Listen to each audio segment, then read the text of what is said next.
నమో వెంకటేశాయ. నేను ఇక్కడ regular TTD భక్తురాలనండి. ఇక్కడే మా ఇల్లు కూడా ఇక్కడే. స్వామివారి కోసమే ఇక్కడే ఉంటున్నాం మేము ఇల్లు తీసుకొని. తిరుమలలో ఎప్పుడు బ్రహ్మోత్సవాలు అటెండ్ అవ్వాలని నేను అనుకుంటాను, ఎప్పుడు అవ్వలేదు. ఇప్పుడు స్వామివారు ఇక్కడే అవకాశం కల్పించారు. అసలు తిరుమలలో చూసినంత ఆనందానుభూతి కలిగింది.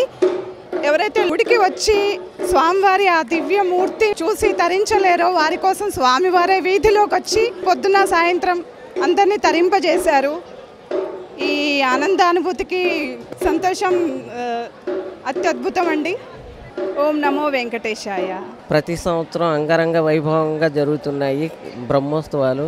ఈ సంవత్సరం బాగా చేస్తున్నారు. ఇంకాని టీటీడీ ఆధ్వర్యంలో చాలా బాగా జరుపుతున్నందుకు మాకు చాలా సంతోషంగా ఉంది. ఇందులో పాల్గొన్నందుకు మేము ఏ జన్మలోనో చేసుకున్న పుణ్యంలా భావిస్తున్నాము. చాలా ఆనందంగా ఉంది.